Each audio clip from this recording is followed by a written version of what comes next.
స్వామి గారు ఏందన్నా? నా మీదేనా ఫస్ట్? స్వామి గారు నాన్న. ధన్యవాదాలు. ఇలాంటి మంచి సినిమాను ప్రోత్సహించేందుకు ముందుకు వచ్చారు. నాన్న మీ మాటలతో అడుగడుగున ప్రేక్షకులు కాకుండా ఇక్కడ ఉన్నటువంటి మీడియాను కూడా ఎంతో ఉత్సాహపరిచారు.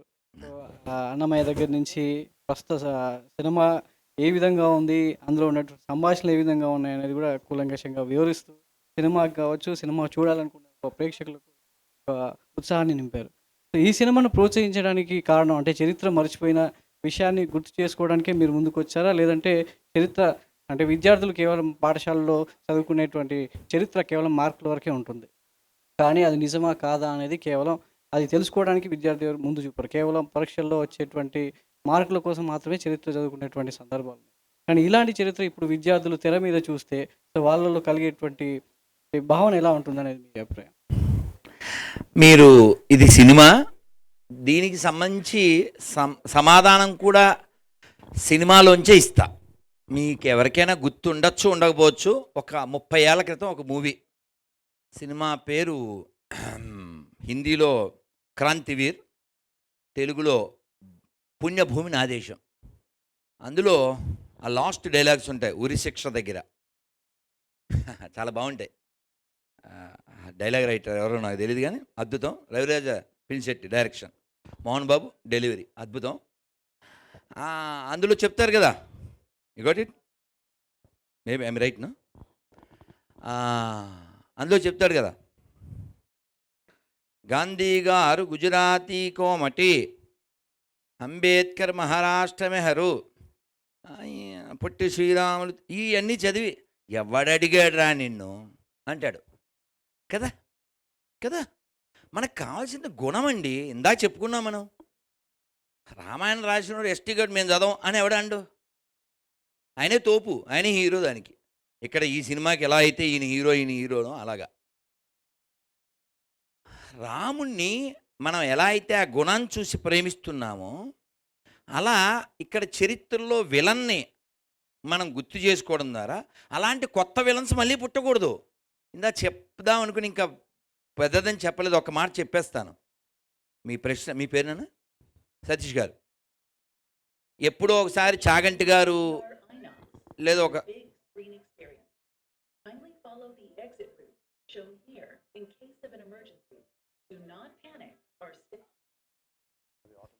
Okay reminder maybe. జై శ్రీరామ్.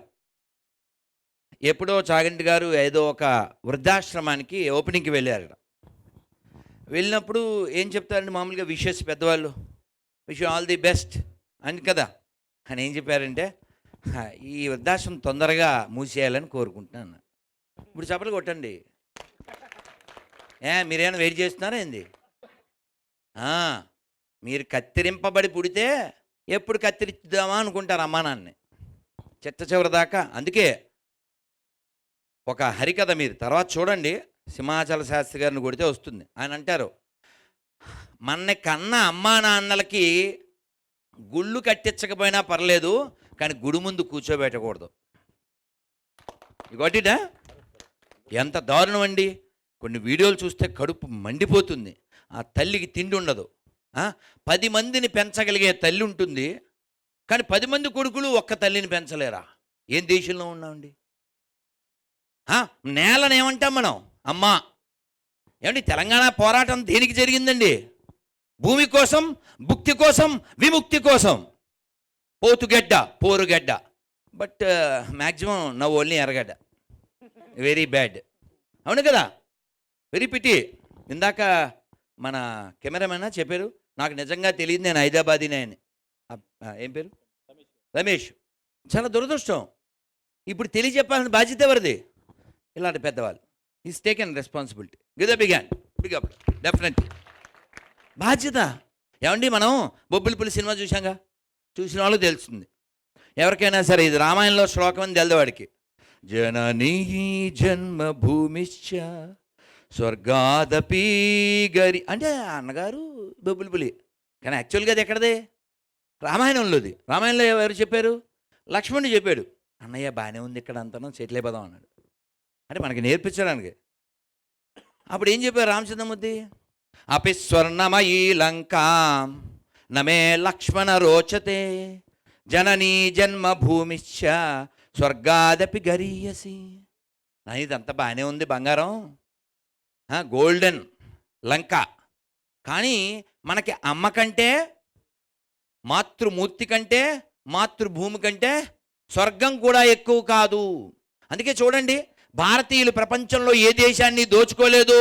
గర్వంగా అక్కడ బాలయ్య బాబు కొడతారుగా, మనం అందరం తొడగొడి చెప్పచ్చు, ప్రపంచాన్ని మనం దోచుకోలేదు, ప్రపంచం మీదకి దండెత్తలేదు, ఎక్కడా దేన్ని మనం కబ్జా చేయలేదు.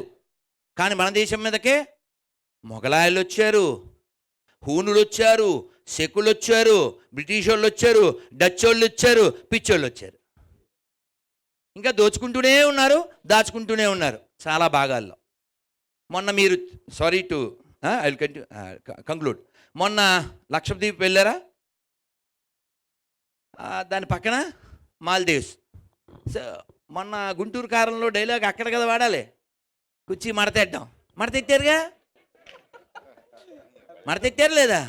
కావాలి, అలా మడతెట్టేవాడు కావాలి. చాగంటి గారి భాషలో చెప్తా, రాముడు మంచివాడు, అవునా కదా? మనం ఇప్పటికే అది వాడతాం. ఎందుకంటే రాముడు ఏమన్నా అంటే పడేవాడు, ఎవరైనా ముందు వస్తే అటువైపు తిరుగుంటే ఎవరైనా వచ్చేస్తే అయ్యో నారాయణ రెడ్డి గారు ఎప్పుడు వచ్చారు నేను చూడలేదు అని కొంచెం ఫీల్ అయ్యేవాడు. ఆయన రాజుగారి కొడుకే, నాట్ బిల్డప్ బాబాయ్. ఈ చక్రవర్తి తనూజాయ సార్వభౌమాయ మంగళం. ఈ సన్ ఆఫ్ ఏ ఎంపరర్, కానీ పూర్వభాషీచ రాఘవ అంటే అంత వినయంగా ఉండేవాడు. కృష్ణుడు పుట్టినప్పటి నుంచి మడతెట్టడం మొదలెట్టాడు. 1 month బేబీగా ఉన్నప్పుడు పోతన వచ్చింది, కళ్ళు మూసుకున్నాడా? దాన్ని కళ్ళు మూయకుండా కళ్ళు మూసుకుంటే వెళ్ళిపోతుంది అనుకున్నాడు. కానీ ఏమైంది దానికి? మీరు చెబితే హట్ అవుతారు, ఈ తల్లు నన్ను క్షమించాలి, లైవ్లో చూసేవాళ్ళైనా తర్వాత చూసేవాళ్ళైనా, ఇది ఓన్లీ ఫర్ ఫన్. కృష్ణుడు ఏమనుకున్నాడో చెప్తున్నా. ఎందుకు నాకు ఆల్రెడీ గతంలో బ్యాడ్ నేమ్ వచ్చింది, మా పిల్లలు కూడా నన్ను నువ్వు తాటకన వేసేసావు, ఇప్పుడు పెద్ద మాట్లాడుతున్నావు అని నన్ను ఛాలెంజ్ చేశారు మా పిల్లలు, మొదలెడ్డమే లేడీస్తో ఎందుకు అని కళ్ళు మూసుకున్నాడంట. కానీ ఆయనకి తప్పలే, అక్కడ లేడీస్ ఫస్టే, ఇక్కడ లేడీస్ ఫస్టే. ఇగోటి ఇదే శాస్త్రం అంటే సరదాగా చెప్పాను, కానీ లేడీస్ ఎప్పుడు ఫస్ట్, లేకపోతే మనం డస్ట్ కదా. అమ్మ భూమి ఏమంటాం? భూమాత. ఆవు గోమాత. పుస్తకం సరస్వతి మాత. డబ్బులు లక్ష్మీమాత. నీళ్ళు గంగామాత. అన్నం అన్నపూర్ణ. ఎక్కడైనా ఏం చూస్తున్నాం? మాత. కానీ చాలా దురదృష్టం ఏంటంటే మనం మాత అన్న చాలామందిని వాడు మై ఖాతా అంటున్నాడు. దురదృష్టమా కదా? ఆలోచించండి, నిజం మాట్లాడదాం.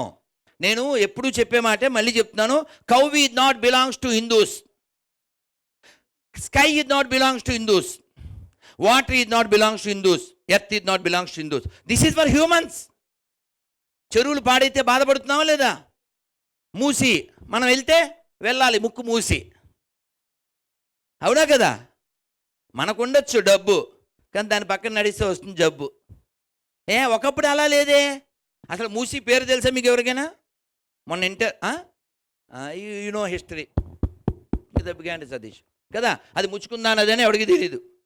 అనంతగిరి నిజామాబాద్ జిల్లాలో మూలం ఉంది, వికారాబాద్ దగ్గర. కానీ మనకు వికారం ఎక్కినోడికి వికారాబాద్ విషయం ఎలా తెలుస్తుంది? అనా ముచ్చుకుందుడు ఎవరు? భాగవతంలో ఉంది. కృష్ణుడు వచ్చాడు, ఆయన నిద్రలేపాడు, సరే చాలా ఉంది. కానీ విషయం ఏంటంటే మన పూర్వులు చాలా గొప్పవాళ్ళండి. ఈ భూమిని ఏమని పిలుస్తారు? నాట్ జస్ట్ ఇందాక రాఘవేంద్రరావు గారు చెప్పినట్లు ఇండియా, దీనికి ఎప్పుడైనా భారత్ పేరు పెట్టాలన్నారు. యాక్చువల్లీ ఇది భారతే, ఎప్పటికీ భారత్. ఇది మధ్యలో ఎవడో టోపీ వాళ్ళలో ఇంకోళ్ళో కాపీ వాళ్ళలో వచ్చారు, దీనికి ఏదో పేరు పెట్టారు. కానీ వాస్తవం ఎక్కడ పోతుంది? ఇప్పుడు శ్యామల అను అని పిలుస్తుంది, వారికి ఉండే సాన్నిహిత్యం బట్టి. అమ్మ మీ పేరైతే అనసూయ, పౌరాణికం, ఆ పేరైతే పోదు కదా. అలా ఈ దేశం భరతవర్షే, భరతఖండే ఎక్కడి నుంచి వచ్చింది? పురాణాల నుంచి వచ్చింది, భాగవతం నుంచి వచ్చింది. చిన్నది కాదు ఇది. పుణ్యభూమి, కర్మభూమి, జ్ఞానభూమి, రుచిభూమి, తపోభూమి, దేవభూమి. నాట్ రోగభూమి, ఇట్స్ ఏ యోగ భూమి. Remember this please. అంటే మీరు ఎంతైనా మాట్లాడగలరు, ఎన్ని విషయాలైనా సమగ్రంగా చర్చించగలరు. ఇప్పుడు దర్శకుడికి ఇచ్చేస్తాను, అందుకే చెప్పాను నేను జియో లాంటి అన్లిమిటెడ్ టాక్. శశాంక్ గారు, ఈ సినిమా సెన్సార్ అయిందా? సెన్సార్ నుంచి ఎలాంటి అభ్యంతరాలు వ్యక్తమయ్యాయి? March 1st రిలీజ్ అవ్వబోతుంది 6 లాంగ్వేజ్ల్లో. ప్రొడ్యూసర్ గారు చైనాలో కూడా రిలీజ్ చేద్దాం అంటున్నారు. సో సెన్సార్ నుంచి ఎలాంటి అభ్యంతరాలు వ్యక్తమయ్యాయి? సినిమా రిలీజ్ అయిన తర్వాత ఎలాంటి పరిణామాలు రాబోతున్నాయని మీరు అంచనా? సెన్సార్ అంటేనే మేమేమైనా తప్పు చేస్తే అడ్డుపడడానికి ఉన్న ఆయుధం. ఆ సెన్సార్ జరిగిపోయింది, మేము ఎక్కడా తప్పు చేయలేదు, పొరపాటు చేయలేదని ప్రూవ్ అయిపోయింది. సెన్సార్ సర్టిఫికేట్ హ్యాపీగా మా చేతికి వచ్చింది. వాళ్ళు హిస్టరీని హిస్టరీలాగా చూశారు, ప్రతి దానికి ప్రూఫ్స్ అడిగారు. వాళ్ళు ఒకటి అడిగితే నేను 4 ఇచ్చాను. వాళ్ళు చాలా హ్యాపీగా ఫీల్ అయ్యారు. చాలా రెగ్యులర్ సినిమాలకు ఎంత ప్రశాంతంగా సెన్సార్ జరుగుతుందో అంతకంటే ప్రశాంతంగా సెన్సార్ జరిగింది. సో సత్యనారాయణ అయితే వాళ్ళకి సెన్స్ ఉంది. చాలా మూవీస్ విషయంలో హిస్టరీ తీసుకున్నప్పుడు వాళ్ళకి నచ్చిన వాటినే తీసుకునే అవకాశాలు చాలా ఉంటాయి. చాలా మూవీస్ అట్లా చూసాం.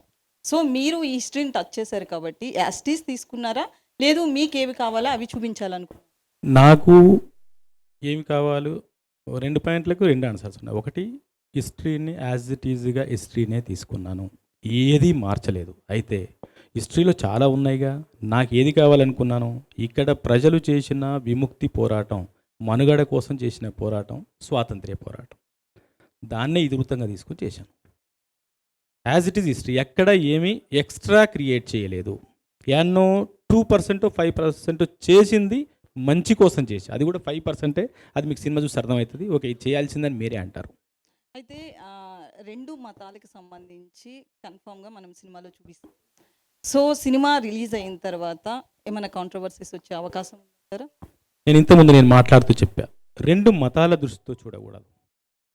ఒక అధికారం, 2 అమాయకత్వం. అమాయకత్వానికి అధికారానికి మధ్య జరిగిన పోరాటం, అస్తిత్వానికి మూర్ఖత్వానికి మధ్య జరిగిన పోరాటం ఇది. అందుకనే మతం దృష్టితో చూసిన వాళ్ళు ఆ మత్తులోనే ఉంటారు. దయచేసి మతం దృష్టితో, ఆ కుళ్ళుతో చూడొద్దు, చరిత్ర దృష్టితో చూడండి. దీన్ని ఒక ఇతిహాసంగా చూడండి, మా ప్రజల పోరాటంగా చూడండి, అంతే. అనసూయ గారు, సో ఇందాక మీరు మాట్లాడుతూ రజాకార్ బిఫోర్ ఆఫ్టర్ అన్నట్లుగా మీ లైఫ్లో ఉంటుంది అన్నారు. సో చాలా నా లైఫ్ లో అన్నానా? సారీ, స్ట్రాంగ్ గా అంటే ఇంతకు ముందు ఉన్నది నేను స్ట్రాంగ్ అయ్యాను మన అనబోయాను. నా వస్తే సారీ, మన అందరి లైఫ్ లో అదే అంటే మీరు పర్సనల్ గా అంటే లేడీస్ విషయానికి వస్తే కనుక ఈ మూవీలో మీరు చూపించిన రోల్ ప్రకారం చూస్తే కనుక చాలా స్ట్రాంగ్ గా కనిపిస్తుంది. సో ఈ రోల్ తర్వాత కావచ్చు, హిస్టరీ తెలుసుకున్న తర్వాత కావచ్చు, అనసూయ ఎట్లా మారింది? అదే చెప్తున్నా, నాకు బిఫోర్ అండ్ ఆఫ్టర్ డెఫినెట్గా. ఎందుకంటే ఇప్పుడు ఫర్ ఎగ్జాంపుల్ డాక్టర్స్ దగ్గరికి వెళ్ళాము, ఎప్పుడు మీ హిస్టరీ అడుగుతారు, యువర్ హెల్త్ హిస్టరీ ఫైల్ తీసుకురండి. బికాస్ ఆ కాన్ఫిడెన్స్ వేరే ఉంటుంది. Because you know where it started, you know where to go, అంతే. నేను అదే చెప్తున్నాను, that when you know where it started, me confidence, మీరు ఎటు వెళ్ళాలి, మీ దారి, అవన్నీ కరెక్ట్గా క్లియర్గా కనిపిస్తాయి. ఫాగిష్నెస్ ఉండదు. So for me that gave me a lot of strength. Because నాకు తెలుసు నా హిస్టరీ గురించి. ఇప్పుడు ఇంకా చాలా హిస్టరీ అనేది సముద్రం అండి, చాలా తెలుసుకోవాలి ఇంకా. సో ఇలాగే గూడూరు నారాయణ రెడ్డి గారు, సత్యనారాయణ గారు సినిమాలు ఇలాగే తీస్తూ ఉంటే బాగుంటుంది. అందులో నన్ను కూడా ఉంటే నేను చాలా ఆనందిస్తాను. బికాజ్ నా జన్మ ధన్యమవుతుంది. మనందరికీ ఒక పర్పస్ అనేది ఉంటుంది, వై వి ఆర్ అనేది. సో నేను నెమ్మదిగా తెలుసుకుంటున్నాను. ఎక్ జరియా అంటారు కదా, ఒక ఏమంటారు, సారీ, జరియా మార్గం, ఒక one medium. we all are, we have to pass our paths one day or the other, and if we all are towards one destination, it will be very peaceful and very meaningful. So నాకు డెఫినెట్గా రజాకార్ గురించి తెలుసుకున్నప్పుడు నాకు ఇప్పుడు నేను చెప్తున్నా, నేను ఓపెన్గా చెప్తున్నాను, నేను ఒక పాటలో ఉన్నాను, పాట తర్వాత ఒక సీన్లో. నేను చెప్పొచ్చా ఆ సీన్ ఏదో? వద్దా? ఓకే. సో అంటే ఏ మన హిస్టరీలో దేని గురించి అనేది కూడా థియేటర్లోనే చూద్దామా? బైరన్పల్లి ఇన్సిడెంట్. అందులో నేను చాలా, అంటే తెలంగాణలో ఉన్నవాళ్ళు, వాళ్ళ ఫ్యామిలీస్ బిలాంగ్ అయిన వాళ్ళకి డెఫినెట్గా ఆ ఇన్సిడెంట్ ఓ ఒళ్ళు గగ్గురు పుడుస్తుంది. Everybody feels very personal. So ఆ ఇన్సిడెంట్ అంతవరకే ఉన్నాను నేను. It's an episode. రజాకార్ల అకృత్యాలు అన్నీ చూపించారు. మనకు తెలియాలి. ఐ ఫీల్ వెరీ సాడ్ అండి. నేను ఫస్ట్ నా పాట రిలీజ్ అప్పుడు కూడా చెప్పాను, ఎవరెవరి గురించో చదువుతున్నావు, నా మెమరీ వేస్ట్ అయిపోయింది చిన్నప్పటి నుంచి చదివి. I mean we all have certain chip, ఇంతే ఉంటుంది కదా దాని మెమరీలో. Why did I read about all of them and why not now? నాకు అర్థం కావట్లేదు, బుక్స్లో ఎందుకు లేవండి ఇవన్నీ ఇప్పుడు చదువుకోవాలి. మన హిస్టరీ గురించి ఎందుకు లేదు? నాకు చాలా పేర్లు కొత్తగా సార్ నాకు నరేట్ చేస్తుంటే అవునా, ఓహో, ఆహా, ఐఎమ్ లైక్ ఐ ఫీల్ ఏంటి నా I will turn 39 this May 15th. ఇన్ని ఏళ్ళు వేస్ట్ అయిపోయాయి నావి. If I had this knowledge before, my purpose would be different, you know. So I think మీరే చూసుంటారు చేంజ్ నాలో. It's obvious. Thank you. Director గారు హాయ్ సురేష్ గారు, నాతోటి మాట్లాడతారా? ఎలా ఉన్నారు? బాగున్నా చెప్పండి. నిజంగా ఇంతకుముందు వచ్చిన ప్రెస్ మీట్లకి అనసూయ వేరు, ఈ ప్రెస్ మీట్కి వచ్చిన అనసూయ వేరుగా కనిపించేసింది మనందరికీ. Hmm. కొన్ని క్యారెక్టర్, కొన్ని సినిమాలు మనం మనీ కోసం చేస్తాం, కొన్ని మనసుకు నచ్చి చేస్తాం, కొన్ని క్రేజ్గా చేస్తాం. సో మీకు మనసుకు నచ్చి చేసారని ఈ సినిమా అర్థమైపోతుంది. సో ఈ కథ చెప్పినప్పుడు కానీ మీ క్యారెక్టరేషన్ గురించి కానీ అంతకుముందు అనసూయ కూడా చాలా పాటలు వేరే రకంగా చూస్తాం. సో ఈ రకంగా దీనికి మీరు ఎలాంటి కేర్ తీసుకుని చేశారని? నేను మారలేదు, ఇవాల్వ్ అయ్యాను. మార్పు వేరు, ఎవల్యూషన్ వేరు. సో ఈ సినిమాతో నేను ఇవాల్వ్ అయ్యాను డెఫినెట్గా. ఇంతకు ముందు కూడా ఐఎమ్ అన్ ఎంటర్టైనర్. ఈ ఎంటర్టైన్మెంట్తో పాటు ఇలాంటి కథలు వస్తే, ఇలాంటి ధైర్యం ఉంటే, ఇలాంటి పాత్రలు రాస్తే వస్తే ఆ బరువు వేరే ఉంటుంది, నా అదృష్టం ఇంకోలా ఉంటుంది. అది నేను తీసుకునే అంత బుద్ధి నాకు ఉండాలి. ఆ భగవంతుడు ఇస్తున్నాడు, ఆ కనెక్ట్ ఉంది కాబట్టి ఐఎమ్ గ్రేట్ఫుల్. బట్ అది ఇప్పుడు ఏంటి, దాస్ గారు ఉన్నందుకు నేను ఏదో స్పిరిచువల్గా మాట్లాడలేదు. చాలామందికి తెలుసు I'm always very connected. So you will see, అలాంటి పాటలు చూస్తారు తప్పకుండా. యాజ్ అన్ ఎంటర్టైనర్ నేను చేస్తాను. బట్ ఈ సినిమా అనేది అంటే ప్రతి పాత్ర నాకు నచ్చే, కనెక్ట్ అయ్యే చేస్తాను. కానీ ఈ సినిమా ఇట్స్ ఎలా చెప్పాలి నేను, ఇది జరిగింది, ఇది ఎలా చెప్పాలి సార్? భయ్యా, అనసూయ గారు మనకి సాక్షిలో పనిచేసిన దగ్గర నుంచి, ఆ తర్వాత జబర్దస్త్, ఆ తర్వాత యాంకర్, ఆ తర్వాత మీరన్న మీ దృష్టిలో ఉన్న రోల్స్గా మనకు తెలుసు. కానీ అనసూయ గారికి నేను మీడియాకి తెలియజేయాలనుకుంటున్న విషయం ఏంటంటే, భూదాన్ ఉద్యమం ఎక్కడ జరిగిందో ఆ గడ్డ మీద పుట్టిన బిడ్డ అనసూయ. భూదాన్ పోచంపల్లిలో. అనసూయ గారి తాతల ఇల్లు 100 గడపల ఇల్లు. నల్లగొండ జిల్లాలో ఉన్న ఇల్లు ఎవరిదంటే అది అనసూయ గారి తాతల ఇల్లు. ఆ 100 గడపల ఇంట్లో 1000 మందికి భోజనం పెట్టిన ఇల్లు ఆ ఇల్లు. భూదాన్ ఉద్యమంలో పాలు పంచుకున్న చాలా ఉద్యమకారులను నిలబెట్టిన ఇల్లు ఆ ఇల్లు. తెలంగాణ సాయుధ పోరాటంలో పాలు పంచుకున్న చాలామంది పోరాట యోధులకి అన్నం పెట్టి ధైర్యం ఇచ్చిన ఇల్లు ఆ ఇల్లు. అంత గొప్ప రక్తంలో పుట్టిన అనసూయ రక్తంలో మనం అనుకున్న ఎంటర్టైన్మెంటే కాదు, ఆ ఆవేశం, ఆ పోరాటం ఉంటాయి. కాబట్టి నాకు తెలిసిన నా ఆడబిడ్డ అనసూయని ఆ దృష్టితోనే చూసా. నేను మాట్లాడేటప్పుడు క్యారెక్టర్ గురించి అనసూయనే అంతే అనుకున్న తర్వాత, మీకు తెలుసో లేదో, చాలా నేను కామెంట్స్ చదివే తర్వాత మీ మీద గౌరవం పెరిగింది మేడం, ఇలాంటి కామెంట్స్ రావడం స్టార్ట్ అయినాయి. ఈటీవీ CEO బాపినేడు గారు మార్నింగ్ ఆయన ఎప్పుడైనా ఇంటి దగ్గర నుంచి ఛానల్కి వెళ్ళేటప్పుడు ఎవరితోనో ఫోన్లో చాలాసేపు మాట్లాడతారు. 1 hour జర్నీ ఉంటుంది కాబట్టి నందినగర్ నుంచి ఫిలిం సిటీకి 1 hour మార్నింగ్ కారెక్కగానే ఫోన్ చేసి ఆ సాంగ్ చూసి, ఏటగారు అనసూయ గారి మీద గౌరవం ఇంకా రెట్టింపు అయిందండి, ప్రొఫెషనల్గా అమ్మాయి మీద నాకు గౌరవం ఉంది కానీ ఈ పాట చూసి నాకు రెట్టింపు అయిందండి అని స్టార్ట్ చేశారు. ఫిలిం సిటీ వెళ్ళేంత వరకు సరే నా రూమ్లోకి వచ్చాను మళ్ళీ కలుద్దాం అనేంత వరకు అనసూయ గారి గురించి, ఆ పాట గురించి, పెర్ఫార్మెన్స్ గురించి, విషయం ఏంటంటే ఆవిడ వేసుకున్న కట్టు బొట్టు అన్నీ కూడా, అందులో క్వశ్చన్స్ కూడా కొన్ని వేశారు. అప్పుడు అంత నగలుండేదా, అది ఉండేదా, అలాంటి క్వశ్చన్స్ కూడా వేశారు. దానికి నా దగ్గర ఆన్సర్లు ఉన్నాయి. అవన్నీ అంటే చూడండి, నేనేమంటానంటే భయ్య, మన బ్లడ్లో, మన తాత ముత్తాల బ్లడ్లో, మన పూర్వీకుల బ్లడ్లో ఉన్నది ఆటోమేటిక్గా బయటపడుతుంది. దానికి ఒక టైం రావాలి. అనసూయ గారికి ఇప్పుడు టైం వచ్చింది, ఈ పాట ద్వారా టైం వచ్చింది. కాబట్టి అది భయ్య మీ క్వశ్చన్కి ఆవిడ ఆన్సర్. Thank you. సత్యనారాయణ గారు సారీ, మీ ప్రశ్న చాలా బాగుంది. అన్ని పాత్రలు జేబు సాటిస్ఫాక్షన్ కోసమే కాదు, కొన్ని జాబ్ సాటిస్ఫాక్షన్, అలాంటిదే ఇదంతా. Thank you. అమ్మా అంతే కదా. ఒక క్లారిటీ, అది 101 దర్వాజల ఇల్లు మా తాతగారి చెల్లి వాళ్ళ ఫ్యామిలీ గురించి, అంటే బ్లడ్ ఆఫ్ కోర్స్, బట్ ఎవరి క్రెడిట్ వాళ్ళకి ఇవ్వాలి ప్లీజ్. మళ్ళీ ఫోన్ వస్తుంది నాకు ఏమిటే అని. మామూలుగా అనసూయ ఎవరు ఏ కామెంట్ చేసినా చిటికలో ఏకి పారేసే అనసూయ, ఇది రిలీజ్ తర్వాత చాలా కామెంట్స్ మీకు రావచ్చు, వస్తాయి కూడా. సో ఆటకి ఎలాగ అప్పుడు 35 ఉన్నాయి, ఇప్పుడు 39 వచ్చాయి, ఏదో ఒక అర్థం ఉండాలి కదా. ఏకి పారేయడం ఉంటుంది కానీ తరీకా బదిలేగా, దట్స్ ఆల్. సత్యనారాయణ సత్యనారాయణ గారు. సత్యనారాయణ మామూలుగా రజాకారులు వికృత్యాలుగా బలి అయిపోయి చాలామంది కుటుంబాలు చాలా ఉన్నాయి. సో వాళ్ళని మీరు, వాళ్ళ వారసులు మీరు వాళ్ళకి పర్సనల్గా కలిసి వాళ్ళ విషయాలు కూడా తెలుసుకుని ఈ మూవీలో పెట్టడం ఇలాంటివి ఏమైనా జరిగినాయి అనుకోవచ్చు. అవునన్నయ్య, నేను మామూలుగా వాళ్ళ మధ్యలో పుట్టి పెరిగాను కాబట్టి, ఆ ప్రాంతం మీద పుట్టి పెరిగాను కాబట్టి నాకు అందరితో పరిచయాలు ఉన్నాయి. కొంతమంది ఫైటర్స్తో, ఎక్కడైతే నేను ఒక హీరోగా చూపించానో ఆ హీరోతో నేను ఒక 2 years ఒకే గదిలో ఉండి జర్నీ చేయడం కూడా జరిగింది.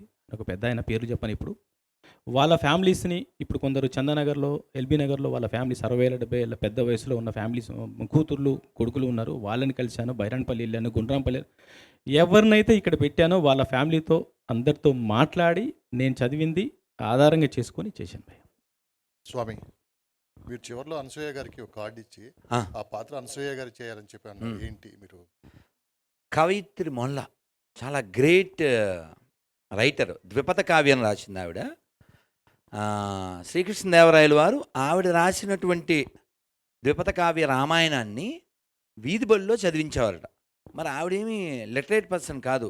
మరి నువ్వు ఎలా రాసావమ్మా అంటే, నాతో వాళ్ళ ఊరి దేవుడు మల్లన్న ఆయన రాయించాడని చెప్పింది. ఇప్పటికీ చరిత్ర సాక్ష్యం మనకి. ఇప్పుడు మనం యాదగిరి గారు రాసినటువంటి పాట బండెనక బండి గట్టి పాడుతున్నాం, ఎందువల్ల చరిత్ర. సో అందువలన అలా అంటే అప్పుడెప్పుడో వాణిశ్రీ గారు మనం పుట్టకముందు నటించింది. కానీ చాలామందికి అంత గొప్ప స్త్రీ ఈ నేల మీద, ఈ తెలుగు నేల మీద ఉన్నదనే విషయం తెలియదు. అలాగే చాలామంది ఈ తెలంగాణలో అసూలు బాసినటువంటి లక్షలాది మంది చరిత్ర చాలామందికి తెలియదు. మనకెవరు తెలుసు? మహా అయితే ఓ పోతన గారు, ఓ రామదాసు గారు, ఓ పాల్కూరికి శ్రీనాథ్ వారు, ఇంకా చాలా తక్కువ మంది తెలుసు. ఇలా తెలియకుండా చరిత్రలో మరుగున పడ్డ వాళ్ళు చాలామంది ఉన్నారు. ఇప్పుడు ఎందుకు చదవాలి అన్నారు ఆవిడ. క్వశ్చన్ కరెక్టే కదా. మనం పుస్తకాల్లో చదివేటప్పుడు అవి ఏవో చదివేశాం, ఏదో మొఘల్ ది గ్రేటు, ఇంకో గ్రేటు ఏవో చదివేశాం, అక్కర్లేనివి ఏవో చదివాం. కానీ మనకి ఎంతమంది వీరులు ఉన్నారు? అలాంటి వీరులు పుట్టినటువంటి నేల మీద, కవులు గాయకులు పుట్టిన నేల మీద మనం పుట్టాం. అందులో అలాంటి తల్లులు, అటువంటి వాళ్ళ గురించి తెలుసుకోవలసిన పరిస్థితి, తెలియజెప్పవలసినటువంటి స్థితి మనకు ఉంది. అందువలన ఆవిడ, అంటే నేను సరదాగా చెప్పిన ఆవిడ రంగమ్మత్తే కాదు, అది కూడా as actress she can do. అందుకని అలా చేయాలని అంతా చెప్పాను, మీతో చెప్తున్నాను. ప్రొడ్యూసర్ నారాయణ రెడ్డి గారు. సో మీరు టీజర్ రిలీజ్ చేసినప్పుడు, ఫస్ట్ ట్రైలర్ రిలీజ్ చేసినప్పుడు ఒక ప్రభుత్వం ఉంది, ఇప్పుడు అఫీషియల్ ట్రైలర్ రిలీజ్ చేసి డేట్ అనౌన్స్ చేసినప్పుడు ప్రభుత్వాలు మారాయి. సో మీరేమో ఒక పార్టీ తరపున ఉన్నారు, పోటీ చేశారు. సో ఒక నిర్మాతగా మీ అభిరుచి మేరకు సినిమా తీశారు. మరి ప్రభుత్వాల పరంగా మీకు ఎలాంటి ప్రోత్సాహం ఉంటుంది? థియేటర్ల విషయంలో తెలుగు ఇండస్ట్రీ ఎలా ఉంటుందో, ఎప్పటికప్పుడు ఎలాంటి మారుతుందో అనేది తెలుసు. అదర్ హిందీలో ఎలా ఉంటుందో తెలుసు. సో ఈ సినిమాకి ప్రభుత్వాల పరంగా ఒక ప్రొడ్యూసర్గా మీరు కోరుకునేది ఏంటి? అంటే చాలామంది దీన్ని వివాదాస్పదంగా చూస్తున్నారు. వ్యక్తులకు, ఇందాక దర్శకుడు అన్నట్టు, ఇది మతంతో చూడకండి, మానవత్వంతో చూడండి, మన చరిత్రను చూడండి అంటున్నారు. సో ప్రభుత్వాలు దీన్ని మాత్రం 2 వర్గాల మధ్యలో జరిగినటువంటి ఒక నిరంకుశ పోరాటంగానే చూస్తున్నాయి కొంతమంది. సో ప్రొడ్యూసర్గా మీరు కోరుకునేది ఏంటి ప్రభుత్వాల నుంచి? చిత్రాన్ని చిత్రంగానే చూడాలనే ఆలోచన నాది ఉంటుంది నిర్మాతగా.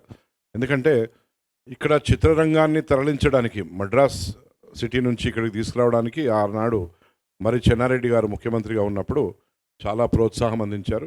ఈరోజు కాంగ్రెస్ ప్రభుత్వం ఉంది ఇక్కడ, వారు కూడా అదే బాటలో ఉంటారని చెప్పి నేను అనుకుంటాను. ఎందుకంటే చలనచిత్ర రంగం ఇది, నేను ఎవరో పార్టీ పాకిస్తానీ బంగ్లాదేశీ కాదు, నేను చలనచిత్ర రంగానికి సంబంధించిన ఒక కొత్త నిర్మాతని. కొత్త నిర్మాత అంటే వేల మందికి ఉపాధి కల్పించే వ్యక్తిత్వం కలిగిన వ్యక్తి నిర్మాత అంటే. సో ఉపాధి లభించే మార్గం ఒకటి, చరిత్రను చిత్రంగా చూపిస్తున్న విషయం ఒకటి, అది మన లోకల్ నేటివ్ చరిత్ర కాబట్టి ఎవరు దీనికి అడ్డంకులు ఏమి సృష్టించారని చెప్పి నేను అనుకుంటా. ఎందుకంటే ఆనాటి పాలకులు వాళ్ళు కూడా రజాకార్ల ఆలోచన కలిగిన వ్యక్తులే. ఆనాటి పాలకులు అంటే మొన్న డిసెంబర్ 3 తారీఖున వాళ్ళ అంతమైపోయింది. వాళ్ళు రజాకార్లకు చాలా దగ్గర బంధువులు కాబట్టి ఆ విధంగా ప్రవర్తించారు. అంతకంటే తక్కువేం కాదని నేను అనుకుంటాను. వీళ్ళు ఇప్పుడున్న ప్రభుత్వం వాళ్ళు అటువంటి వాళ్ళు గారని చెప్పి నాకు తెలుసు. ఎందుకంటే నాకు జీవితంలో చాలా పెద్ద విషయాలు నేర్పించింది ఆ పార్టీ. ఈరోజు ఈ పార్టీలో ఉన్నాను. సో పార్టీ అనేది కాదు, ఈరోజు ఇక్కడ ఒకటి గమనించాలి, మన చరిత్రను మనం చిత్రంగా నిర్మించుకోవడానికి మనం ఎవరితో భయపడాలి? ఎందుకు భయపడాలి? పొడుస్తాడా, కాలుస్తాడా ఎవడైనా? ఎవ్వరేం చేయరు. నా పేరు గూడూరు నారాయణ రెడ్డి, నేను పుట్టింది తెలంగాణ గడ్డ మీద. మా తాత లేట్ గూడూరు నారాయణ రెడ్డి కూడా అదే ఖాసిం రజ్వీ గాంతోనంట. వాంతోని నా ఊరికి రావద్దు, ఎంటర్ అయితే మర్యాద దక్కదు బిడ్డ అన్నాడు. నేను కాల్ చేస్తాన్నాడు. వెనుక చూసుకో 800 మంది ఉన్నారు నా వెనుక, గడ్డపారలతోని గొడ్డలతో నరికి పడేస్తారని చెప్పాను. ఆ తర్వాత కిలోమీటర్ దూరంలో పోయి బీబీనగర్ బ్రిడ్జ్ పేల్చేసిండ్రు. నేను సినిమా తీయడానికి అది కూడా ఒక కారణం. ఎందుకంటే నాకు చిన్నప్పుడు మేము ఈతకు పోయినప్పుడు అర్థమైందా, మేము అంటే చిన్నగా ఉన్నప్పుడు నేను గూడూరులో 7th క్లాస్ వరకు చదువుకున్నా. 7th క్లాస్లో నేను స్టేట్ టాపర్ని. నేను తెలుగు మీడియం చదువుకున్నా. 1974లో అప్పుడు హైదరాబాద్కి వచ్చిన. గత ప్రభుత్వము ప్రశాంతంగా ఉన్న హైదరాబాద్లో ఇప్పుడు ఇలాంటి సినిమా అవసరమా అని చెప్పి ఒక ప్రశ్న లేవనెత్తారు. ప్రభుత్వాలు మారాయి, సినిమా సెన్సార్ అయిపోయింది, రిలీజ్కి వచ్చింది. ఇప్పుడు గత వాళ్ళని తీసుకుపోయి చెత్తబుట్టలు వేశారు, నలిపేశారు వాళ్ళని నల్లులు లెక్క. వాళ్ళ గురించి మనం మాట్లాడుకోవడము చాలా తక్కువ, మంచిది. ఎందుకంటే ఇప్పుడు మనం we are at a different stage now. మనం యజ్ఞం చేయబోతున్నాము. ఆ యజ్ఞంలో బాగా ముఖ్యమైన ఘట్టం ఏంటిది? మన సమాజానికి ఆనాడు జరిగిన అకృత్యాలను మనం తెలియజేయడానికి మనం పూనుకున్న ఈ కార్యక్రమం ఇది. మధ్యన వచ్చి రాక్షసులు వచ్చి ఆ యజ్ఞం చేస్తుంటే నీళ్లు పోస్తుండనంట, మేఘాలను చిద్రవద్రం చేసి నీళ్లు పడేటట్టు చూస్తున్నాడంట, మట్టి వేస్తున్నాడంట. ఆనాటి ఋషులకు చాలా కష్టాలు కలిపి అటువంటి వాళ్ళని మనం అనుకుందాం. వాళ్ళేంది పెద్ద సబ్జెక్ట్ కాదు. వాళ్ళు నిన్న మన వాళ్ళ హిస్టరీ ఎంత 20 సంవత్సరాల హిస్టరీ నిన్న మొన్నటి వరకు పరిపాలించిన వాళ్ళది. అంతకుముందు ఎక్కడ వాళ్ళు నా లెక్కనే ఇంకో పార్టీలో ఉన్నారు. ఆ పార్టీలో వాళ్ళ నాయన ఇంకో పార్టీలో ఉన్నాడు, ఇంకో తాత ఇంకో పార్టీలో ఉన్నాడు. అంతే, సబ్జెక్ట్ ఏమి ఇక్కడ మారలేదు. మనమంతా భారతీయులం. భారతదేశంలో ఉంటూ భారతదేశ చరిత్ర గురించి మాట్లాడడానికి దమ్ము లేకుంటే మనం ఈ దేశంలో ఉండదు. పోయి పాకిస్తాన్లో ఉండాలి. అక్కడ గోధుమ రొట్టె చేసుకోలేని పరిస్థితి. కిలో గోధుమ పిండి కావాలంటే నీకు వారం రోజులు ఆగాలి. చక్కెర కావాలంటే కిలో చక్కెర కావాలంటే 3 నెలలు ఆగాలి. అటువంటి దేశమా మనది? మన దేశమా మనది? భరతమాత బిడ్డలం మనం, భగత్ సింగ్ తమ్ములం మనం. ఎట్లా అంటే అట్లా మనం బతకొచ్చు. మన దేశంలో ధైర్యంగా బతకొచ్చు. నీకు ఏదుందో నీ ఫండమెంటల్ రైట్, నీ ఆర్టికల్, బాబాసాహెబ్ అంబేద్కర్ అందించిన నీ రాజ్యాంగం నీ దగ్గర ఉన్నది. Article 19 gives you all those rights. Same thing I follow Babasaheb Ambedkar. మీకు మీ దర్శకుడికి బెదిరింపు కాల్స్, కామెంట్స్ వస్తున్నాయి. వేలు వచ్చినాయి. ఈ విషయంలో ప్రభుత్వం సెక్యూరిటీ అవకాశం ఏమైనా ఉందా? వందలు వచ్చినాయి. We don't care about it. We are the citizens of this free universe. I don't care about all that. నేను ఉన్నంత వరకు ఉంటాను. పోయినాక లైట్ ఆరిపోతుంది. కానీ నేను మాత్రం చరిత్రలో నిలిచిపోతా కదా. నేను మాత్రం నా ఆలోచన, నా తపన ఈనాటి 142 కోట్ల భారతీయులకు నేను తెలియజేయాలనుకున్న ఈ కార్పెట్ కింద, ఈ సాప కింద పెట్టిన ఈ కథను బయటికి తీసుకొని వచ్చైతే నేను పెట్టిన కదా. నేను పోతేంది ఉంటేంది. జనరల్గా ఈ సినిమాని సత్యనారాయణ గారు ఒకటే క్వశ్చన్ చెప్పొచ్చా? సత్యనారాయణ సతీష్ గారు, అదే అయ్యో మర్చిపోయా, ఫ్లో వస్తుండే నాకు ఇట్లా.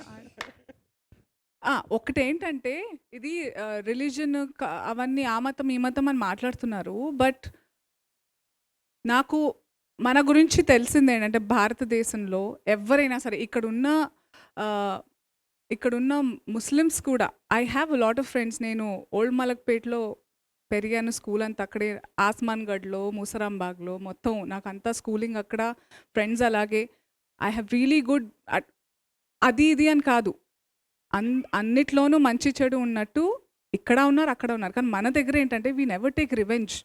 మనందరం అవెంజ్ చేస్తాము, మన పని మనం చూసుకుంటాం, మనం వద్దు అని అడ్డుగా గట్టిగా ఉంటాం. కానీ వీ నెవర్, మన ధైర్యం ఏంటంటే అనేది ఏంటంటే మన భారతదేశంలో మన ధర్మంలో వీఆర్ మనకి భయం ఎక్కువగా ఎందుకు లేదు, మన పని మనం ఎందుకు చూసుకుంటామంటే మనకు తెలుసు మనం కరెక్ట్ అని. మా అమ్మ ఎప్పుడూ చెప్తూ ఉండేది, నువ్వు రైట్ అయినప్పుడు నీకు భయం ఉండదు. అండ్ నాకు అదే అనిపిస్తుంది. అందుకే చాలామంది అంటారు మీరు అంత ధైర్యంగా ఎందుకంటే నాకు తెలుసు భయ్, నేను తప్పు చెప్పట్లేదు, నాకు తెలుసు. Why should I be scared of anything? So even for sir ఒకటి లెట్ మీ కంక్లూడ్. నేను నా ఓపెనింగ్ రిమార్క్స్లోనే గంగా, జమున, తైజీబ్ అన్నాం. మీకు తెలుసో తెలియదో, నా బెస్ట్ మిత్రులు ముస్లిమ్స్. వాళ్ళు నాకు చాలా డబ్బులు ఇచ్చారు వితౌట్ ఎనీ ఇంట్రెస్ట్. అరే బహుత్ జబర్దస్త్ నికాల్ రా, చల్ నికాల్ అని చెప్పి. అర్థమైందా? ఇవన్నీ ఊరికే ఎవడో ఈ తోక సత్తిగాన్లు అంతా. నేనంట తోక సత్తిగాన్లు అంటే ఈ పనికిరాని మొన్నటి వరకు పరిపాలించిన వాళ్ళు తోక సత్తిగాన్ల కిందనే నేను వాళ్ళని పరిగణిస్తా. వాళ్ళకు ముక్కు తెలియదు, మూతి తెలియదు, నడమంతర పోలాం అనమాట. They are all new rich fellows. మధ్యన వచ్చిన పవర్తోని, అహంకారంతోని ఆనాడు ఎవడాడు ఆడోడు వచ్చిండాడు జోకర్ గాడు నిలబడి జోక్లు వేసాడు. మునావర్ ఫారూఖీ కానీ Z+ సెక్యూరిటీ. అరే సైకిల్ నాకెందుకు వెళ్ళేరా సెక్యూరిటీ? నా పర్సనల్స్ నేను ₹1,00,000 పెట్టుకుని నేను నా పర్సనల్ గన్మెన్లను పెట్టుకున్నా. ఎందుకు వెళ్ళలేదు సైకిల్? చెర్రా ఎందుకు వెళ్ళలేదు బాబు అంటున్నా నేను. మీరంతా అంటే అటువంటి వాళ్ళ గురించి మనం ఈరోజు చర్చ మాట్లాడుకుంటే వేస్ట్. ఇది people who are ruling the country and the state, they have their thing in their centre. They are not acting autocratic. వాళ్ళు ఏదో నా రాజ్యం అని పరిపాలిస్తలేరు ఇక్కడ. రేవంత్ రెడ్డి గారు చాలా ఆయన పరిపాలన దక్షత ఉన్న వ్యక్తి. ఈ రోజు వరకు ఆయనకు ట్వీట్లు ఇచ్చారు అప్పటిలేక. ఆయన ట్వీట్ ఇవ్వగానే ట్వీ అని చెప్పి లేచిండు ఈయన ఏం లేవలే అటువంటి దాని గురించి ఏం రెస్పాండ్ కాలే. ఎందుకంటే అవసరం లేదు.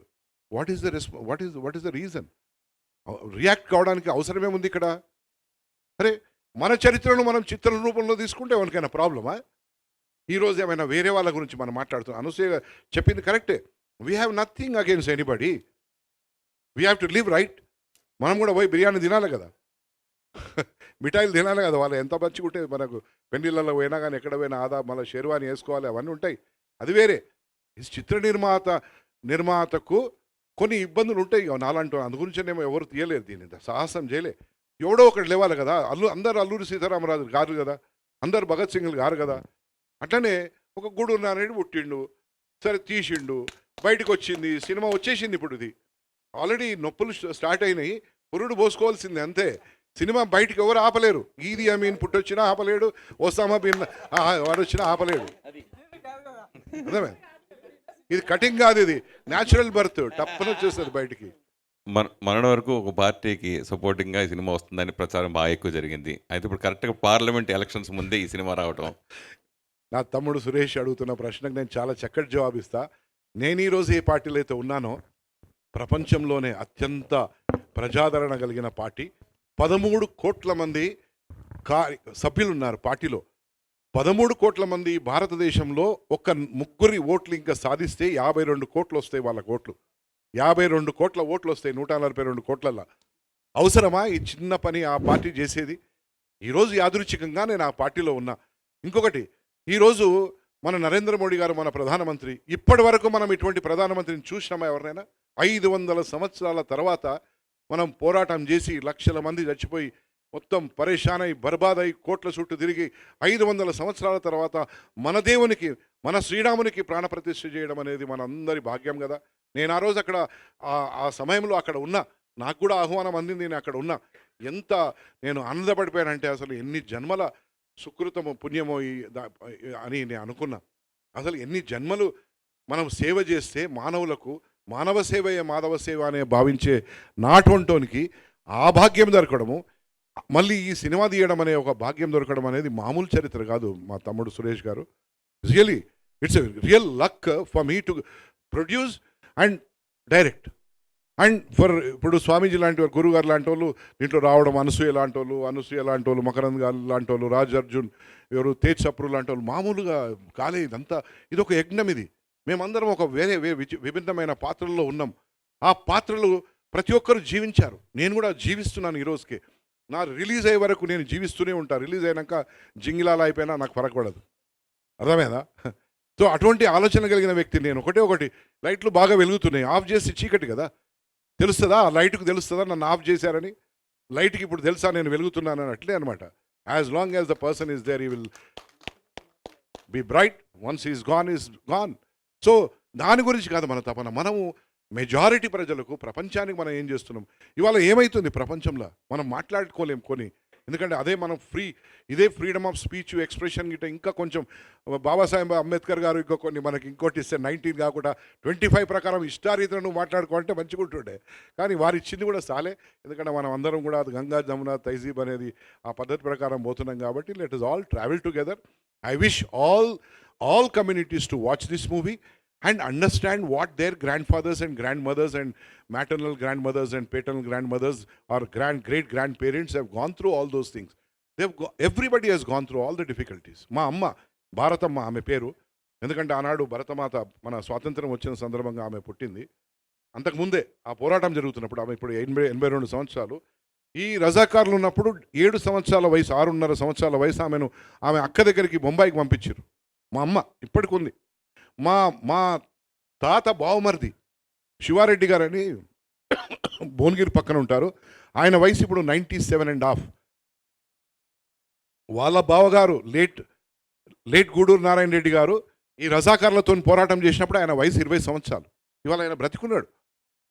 చొల్లేరు అనే గ్రామంలో బ్రతికున్నాడు 97.5 years. ఆయన అంటాడు, మా బావగారు చాలా పోరాటం చేశారు, నా మనవాడు నువ్వు కూడా అంతకంటే ఎక్కువ గట్టిగా ఉన్నావు, నువ్వు అసలు నీకు 2 సార్లు వచ్చినాయి, మామది నాయనది అందరిది వచ్చింది, నీకున్న ధైర్యం అవునికి లేదు అంటాడు. Probably my genetics are more stronger. Because నేను ఈ వయసులో కూడా ఇంత నేను దుందుడుగ్గా ఉంటానంటే నాకు అసలు చాలామంది ఉండరు. 60 సంవత్సరాలు, 62 సంవత్సరాలు, 62 ఓ గాడ్ మ్యాన్ యు ఆర్ 62 అంటారు. I act like A 42-year-old man, maybe 37-year-old man. అంతే కదా. So I let live and I will see that this movie is appreciated by one and all. Thank you very much. Satyanarayana గారు one comment sir, 1 minute. సినిమాకి అంటే చాలా సినిమాల విషయాలు మనం చూడొచ్చు. వాళ్ళు తెర ముందు యాక్ట్ చేస్తారు, తెర వెనక యాక్ట్ చేస్తారు. ఇక్కడ 2 యాక్షన్ లేవు, ఓన్లీ ఫ్యాక్షను. నిజం గట్స్ ఉన్నోడికి హిట్స్ ఉంటాయి. ప్రొడ్యూసర్ గారు ఇప్పుడు మనకి నిజాం గవర్నమెంట్ అనగానే ఎలా కాదనుకున్నా తెలంగాణ సాయుధ పోరాటం అనేది ఇప్పటివరకు ఒక రెఫరెన్స్గా ఉంది. అఫ్ కోర్స్ మీరు కొత్తగా ఏం చెప్పబోతున్నారు అనేది సినిమా చూస్తే తెలుస్తుంది. ఈ సినిమాకి సంబంధించి మీరు చేస్తున్నట్టు ఇన్వెస్టిగేషన్లో ఈ ఆంధ్ర మహాసభ కానీ తెలంగాణ సాయుధ పోరాటం వరకు ఏదైతే రాసి ఉంటే రావినారాయణ రెడ్డి వీళ్ళు ఈ సెక్షన్ ఉందో ఇక్కడ నుంచి ఏమైనా రిఫరెన్స్లు తీసుకున్నారా? ఒకటి. నెక్స్ట్ ఈ సినిమాలో ఇంతకుముందు సుద్దాలు గారు చెప్పినట్టు షేక్ బందగి కానీ యాదగిరి కానీ మనకు మామూలుగా తెలంగాణ పోరాటం అనగానే గుర్తొచ్చే మహిళా వీరనారి చాకల ఐలమ్మ ఇలాంటి వాళ్ళ క్యారెక్టర్స్ రిఫరెన్స్ లాంటి ఈ సినిమాలో ఏమైనా చూపించబోతున్నారా? ఇప్పుడు మీరు అడిగిన దాంట్లో షేక్ బందగి అనేది ఏంటంటే తెలంగాణ సాయుధ పోరాటంలో మొదటి అమరుడు. అర్థమైందా? అయితే నేను తీసుకున్న సబ్జెక్ట్ ఏంటంటే ఆగస్టు 15th ఎప్పుడైతే స్వాతంత్రం వచ్చింది భారత్కి, అక్కడి నుంచి సెప్టెంబర్ 17th 1948 మనకు స్వాతంత్రం ఎప్పుడు వచ్చింది, బిట్వీన్ ఈ 1 yearలో ఏం జరిగింది అనే లైన్ తీసుకున్నాను. కాబట్టి ఇందులో ఈ 1 yearలో జరిగిన ఇన్సిడెంట్స్ ఉంటాయి, దీనికి గతంలో ఇలా జరిగింది అని చెప్పే కొన్ని ఇన్సిడెంట్స్ అది ముందు కూడా కావచ్చు. ఎందుకంటే 1936లో వచ్చింది రజాకార్ వ్యవస్థ. సో 36 కానీ ఇదేంటి 47లో ఫ్రీడమ్ వచ్చింది మనకి. సో ఆ 36 నుంచి వాళ్ళ అరాచకాలు ఎక్కువ ఉన్నాయి కాబట్టి అక్కడ ఏమైనా పిక్ చేయాల్సుకుంటే పిక్ చేసుకున్నాను. తర్వాత ఏమంటున్నారంటే మీరు రావినారాయణ రెడ్డి గారు కానీ, ఆరుట్ల కమలాబాయి గారు కానీ, ఆరుట్ల రామచంద్రారెడ్డి గారు కానీ, మల్లు స్వరాజ్యం కానీ, భీమిరెడ్డి నరసింహారెడ్డి కానీ, మల్లు నరసింహారెడ్డి కానీ, బద్దం ఎల్లారెడ్డి కానీ, చాకలి ఐలమ్మ కానీ వీళ్ళందరూ కూడా వీరనాళ్ళ ఇట్లాంటి వాళ్ళు. నేను చెప్పాను కదా తెలంగాణలో ఊరుకో 4 హీరోలు ఉంటారు. అయితే ఏంటి భయ అంటే నేను తీసుకున్న లైన్లో నా ప్లేలో ఎవరు ఏ పోరాటం ఇమిడి ఉంటుందో, ఏదైతే ఆడియన్స్కి నేను అర్థమయ్యేటట్టు చెప్పగలను, కన్ఫ్యూజ్ అవ్వకుండా చెప్పగలను అదే చెప్పాను. ఈ పోరాటంలో కమ్యూనిస్టులు తెలంగాణ సాయుధ పోరాటం చేశారు. ఆర్య సమాజు చాలామంది రాధాకృష్ణ మొతాని, నరేంద్ర పవార్, బసవ మానయ్య ఇట్లాంటి పెద్ద పెద్ద వాళ్ళు ఆర్య సమాజ్ పోరాటం చేశారు. స్టేట్ కాంగ్రెస్ నుంచి పరమానంద తీర్థ ఫైట్ చేశారు. రామానంద తీర్థ ఇది జాయిన్ ఇండియా ఉద్యమం మొదలుపెట్టారు ఆయన. ఇట్లా అన్ని చేశారు. కాబట్టి ఏంటంటే అందరినీ తీసుకున్నాను. నేను ఇంతకుముందు నుంచి చెప్పేది అదే, నాకు ఇది కమ్యూనిస్టుల సినిమానో, కాంగ్రెస్ వాళ్ళ సినిమానో, ఆర్య సమాజ్ వాళ్ళ సినిమానో కాదు. ఇక్కడ విముక్తి కోసం జరిగిన పోరాటంలో పార్టిసిపేట్ చేసిన ప్రజలని ప్రభావితం చేసిన, మోటివేట్ చేసిన నాయకులు అందరిది కలిపిన స్టోరీ. ఎగ్జాక్ట్లీ. మీరు ఈ సినిమాను మత కోణంలో చూడొద్దు అని చెప్తున్నారు.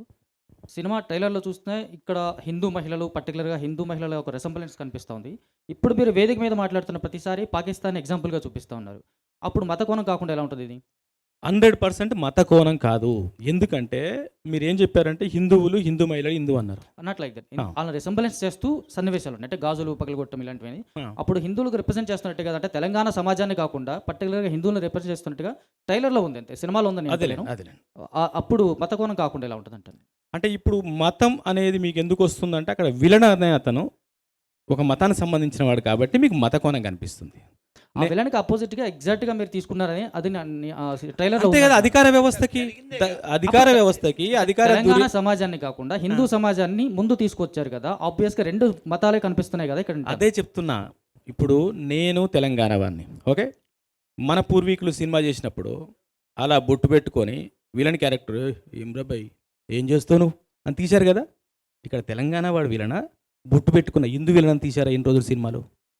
కాదు కదా, ఆ క్యారెక్టర్ కోసం తీశారు. ఇక్కడ కూడా అధికారంలో ఎవడున్నాడు, దుర్వినియోగం ఎవడు చేశాడు, వాడి మీద చేశాం సినిమా. వాడు చేసిన అరాచకాలు చేశాం. అధికారం మత్తుతో చేసిన అరాచకాలని చూడండి. వాళ్ళు చేసిన అరాచకాలు ఇక్కడ హిందూ రాజ్యం, హిందూ సమాజం, హిందువులే ఉంటారు, హిందూ స్త్రీలే ఉంటారు. వాడు చేయగలిగింది ఏం చేస్తారు? మహిళని మహా అంటే మానవంగం చేస్తారు.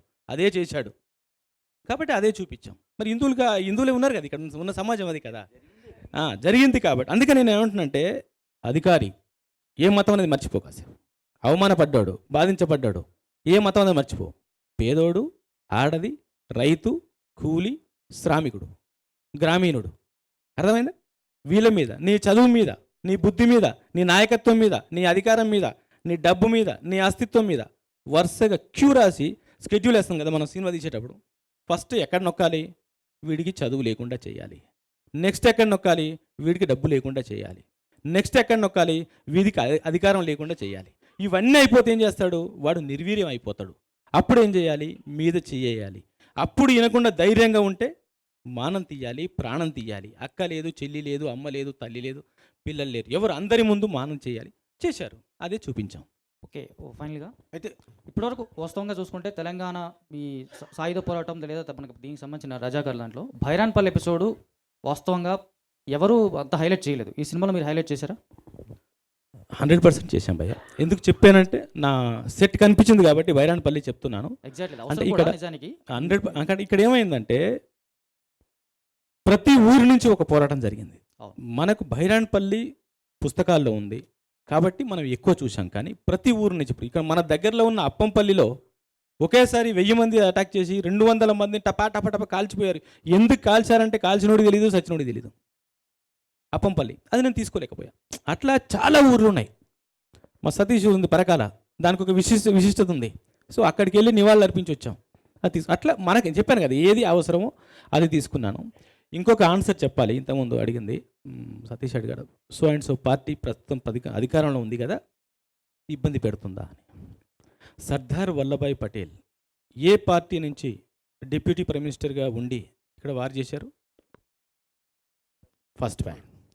సెకండ్ పాయింట్, ఈ ఎలక్షన్స్ జరగడానికి ముందు ఇప్పటి మన గౌరవ ముఖ్యమంత్రి రేవంత్ రెడ్డి గారు ఇక్కడ రజాకార్ వ్యవస్థ గురించి ఎంత గొప్పగా వివరించారు మీడియాలో. ఆ పరిస్థితి రాకూడదని చెప్పారు కదా. సో ఆ పరిస్థితి రాకూడదని మేము చెప్పడం కోసమే చూపిస్తాను. థర్డ్ పాయింట్, ఈరోజు కాంగ్రెస్ ప్రెసిడెంట్ ఎవరు సతీష్? మల్లికార్జున్ ఖర్గే. మల్లికార్జున్ ఖర్గే గారు 20 ఏళ్ల వయసులో ఉన్నప్పుడు వాళ్ళ అమ్మని ఆయన ఎదుటే, 7 ఏళ్ల వయసులో ఉన్నప్పుడు వాళ్ళ అమ్మని ఆయన ఎదుటే నిర్దాక్షిణ్యంగా కాలి చంపింది ఈ రజాకార్ ముఖ. చెల్లెల్ని ఒకే చోట, అమ్మని చెల్లెని ఒకే చోట మల్లికార్జున్ ఖర్గే గారు అమ్మని మీరు గూగుల్ చేయండి, ఇప్పుడు కాలి చంపేశారు. సో ఇప్పుడు ఎలా వ్యతిరేకిస్తారు? ఎవరిని వ్యతిరేకిస్తారు? మిమ్మల్ని మీరు వ్యతిరేకించుకుంటారా? మీ చరిత్రను మీరు సార్ చెప్పినట్టు కార్పెట్ కింద పెట్టుకుంటారా? పెట్టుకోలేరు, నెత్తులు పెట్టుకోవాల్సిందే. అది ఇది ఒక మంచి సినిమాగా నాకు అర్థమైంది. ట్రైలర్ చూశానండి. మీరు ఎంటర్టైన్మెంట్ ట్యాక్స్కి ఎందుకు ఎగ్జామ్షన్ పెట్టుకోకూడదని నాకు అనిపించిందండి. మీలాంటి వాళ్ళు సపోర్ట్ చేస్తే తప్పకుండా అండి. నిన్న బాలీవుడ్లో కూడా పక్క వాళ్ళు అదే చెప్పారు. ఫస్ట్ మీడియా బాలీవుడ్లో ఫస్ట్ మీడియా ఫస్ట్కి వస్తేనే సార్ మీకు ఏ ట్యాక్సీలు ఉండకూడదు సార్ అని ఫస్ట్ మీడియా అదే మాట్లాడింది. మీరు అదే సపోర్ట్ చేయండి, అదే మాట్లాడండి. జోక్ కాదు, ప్రామిస్ చెప్తున్నా. ఫస్ట్ క్వశ్చన్ అదే వేశారు అక్కడ మీడియాలో కూడా, బాలీవుడ్ మీడియాలో కూడా. Any more questions? ఎంత కడక్కున్నా తీసుకుంటా, నో ప్రాబ్లం. అనసూయ గారు నాకా? అనసూయ అనసూయ గారు, ఇందాక మాట్లాడుతూ మీరు కొంచెం బాగా ఎమోషనల్ అయ్యారు. ఇప్పుడు కూడా ఆన్సర్ చెప్తుంటే ఆ ఎమోషన్ మేము చూడగలుగుతున్నాం. మీరు చేసిన చాలా తక్కువ టైం అయినా ఎందుకు అంత ఎమోషనల్ ఫీల్ అవుతున్నారు? అంత ఎమోషనల్గా ఫీల్ అయ్యే కంటెంట్ ఏంటి ఈ సినిమా నుంచి మనకు అంటే చెప్తున్నారు ఆల్రెడీ ఏం జరిగింది, హిస్టరీని మనం చూపిస్తున్నాం అని. కానీ మీరు ఎంత ఎమోషనల్గా క్యారెక్టర్ ఏంటి మూవీలో మీరు? నాకు జరిగింది అనుకున్నాను కాబట్టి, నాది అనుకున్నాను కాబట్టి, నిజంగా జరిగింది కాబట్టి, నేను కూడా ఒక ఆడదాన్ని కాబట్టి, అండ్ జరగనివ్వకూడదు అనుకుని చేశాను కాబట్టి. Super, thank you. So Satyanarayana, అంటే మీరు ఈ మూవీని ప్రొడ్యూస్ చేయడం అనేది కూడా గట్స్తో సంబంధించిన విషయం. అయితే ఇందాక మీరు మాట్లాడుతూ December 3తో ఒక పాలన అంతమైంది, అది కూడా నిజాముల్ లాంటిదే అన్నారు. సో గత 10 ఏళ్ల పాలన మీద కూడా ఏమన్నా సినిమా తీసే అవకాశం ఉందా? వాళ్ళ గురించి ఎంత తక్కువ మాట్లాడితే అంత మంచిది. వాళ్ళ గురించి చాలా తక్కువ మాట్లాడాలి. ఎందుకంటే ఈ తెలంగాణ రాష్ట్రాన్ని మొత్తము దోచుకొని రజాకార్లన కనీసము ఏదో విధంగా వాళ్ళకు కారణం ఉండే ఇది ఒక సెపరేట్ దేశం పరిపాలన చేద్దామని వాళ్ళు ఈ దేశాన్ని మొత్తం ఈ రాష్ట్రాన్ని తెలంగాణ రాష్ట్రాన్ని సర్వనాశనం చేసారు ఆర్థికంగా ఫినిష్ చేసిండ్రు. వాళ్ళ గురించి ఇప్పుడు ఎందుకంటే రాజకీయం మాట్లాడలేము కదా ఇక్కడ మనం. వీ కెనాట్ టాక్ ఇందాక పాలిటిక్స్. మీ స్పీచ్లో మాట్లాడుతూ రివ్యూల్లో విషయంలో రేటింగ్ వేయొద్దు, నా సినిమాని ఆ చట్టంలో బిగించొద్దు అని అన్నారు. కానీ రేటింగ్లే కొన్ని చోట్ల మీ సినిమాని నిలబెట్టే అవకాశాలు ఉంటాయి. మీ సినిమాని ప్రామాణికంగా చూపించే వచ్చే ఆడియన్స్ ఉంటారు ఆ రేటింగ్ వల్ల. సో దీనివల్ల అంటే నష్టం చేకూరే దాని అవకాశం నా ఉంటుంది. ఉద్దేశం ఏంటి సతీష్ అంటే, out of 10 so and so, నా హిస్టరీకి అవుట్ ఆఫ్ 10 ఏంటి లేదు, దాని కొలమానం లేదు, అది నేను చెప్పేది. కాబట్టి ఏంటంటే మీరు చర్చించండి, డిస్కస్ చేయండి. అరే డైరెక్టర్ అనేవాడు ఇలా తీస్తే బాగుండే అని చెప్పండి, తప్పలేదు. మీ గురించి చెప్పొచ్చు, తప్పలేదు. రేటింగ్ వేస్తుంటే నా చరిత్ర కొలమానం లేదు, అది నేను చెప్పేది. చరిత్రని అవుట్ ఆఫ్ 5తో కొలిచినట్టు అనిపిస్తుంటుంది, అది వద్దు అంటున్నా. నన్ను వేసుకోండి, నచ్చకపోతే నష్టమే లేదు. కులం అందుకే నాన్న సినిమాని సినిమాలాగానే చూడండి. సినిమాలో డైరెక్టర్ ఇలా చేస్తే బాగుండని మీకు నచ్చని కాడ ఏకేయండి, ఇవన్నీ చేయండి. ఆ చరిత్రకి ఒక రేటింగ్ వద్దు అంటున్నా. సినిమాలో మొత్తం ఏం రాస్తారో పైనుంచి కిందాక మొత్తం రాయండి, దేనికి నేను భయపడను, అన్నిటికీ రెడీ. మీరు ఎలాంటి క్వశ్చన్స్ చేసినా రెడీ. కానీ ఏంటంటే నా చరిత్రకు out of 5 no doubt, out of 1000 కూడా లేదు. అది నేను చెప్తున్నాను. చరిత్రకు కొలమానం లేదు. అదే ఏ చరిత్రకైనా, ఇదే కాదు, ఏ చరిత్రకైనా కొలమానం లేదు అనేది నా ఉద్దేశం. వద్దులే సతీష్ ఎందుకు. Thank you. సార్ ఒక క్వశ్చన్, ఈ మూవీ చూసినప్పుడు ట్రైలర్ టీజర్ చూసామండి, చాలా బ్రూటల్ సీన్స్ కనిపించాయి. చాలా అంటే హారోయింగ్ సీన్స్ ఉన్నాయి. అంటే నాలుగు తీసేయడాలు, అలా పొడవడాలు, ఆయన కత్తితో పొడిచడం ఉన్నప్పుడు అలాంటి సీన్స్ తీసినప్పుడు అంటే 60-70 ఇయర్స్ బ్యాకే ఇలాంటి స్టోరీ జరిగింది రియల్గా. సో అలాంటి తీసినప్పుడు మూమెంట్స్ తీసినప్పుడు మీకు ఎట్లా అనిపించింది? నిజంగా జరిగినప్పుడు ఇట్లా చూపిస్తే జనాల రియాక్షన్ ఎలా ఉంటుంది అనుకుంటున్నారు? అప్పుడే కాదు బ్రదర్, ఇప్పటికీ జరుగుతూనే ఉంది. ఇంతకుముందు మా పెద్దలు మాట్లాడినప్పుడు చెప్పారు, చాలామంది రజాకారులు ఇంకా బతికే ఉన్నారని. ఇప్పటికీ జరుగుతుంది కాబట్టి, అప్పుడు జరిగింది కాబట్టి, అప్పుడు జరిగిన వాళ్ళని ఎలా అణిచేయగలిగాం, ఇప్పుడు చేస్తున్న వాళ్ళని కూడా అలానే అణిచేద్దాం అన్న దృష్టితోనే ఆలోచించామని చెప్తున్నాను నేను. Thank you bye. Thank you brothers. Thank you.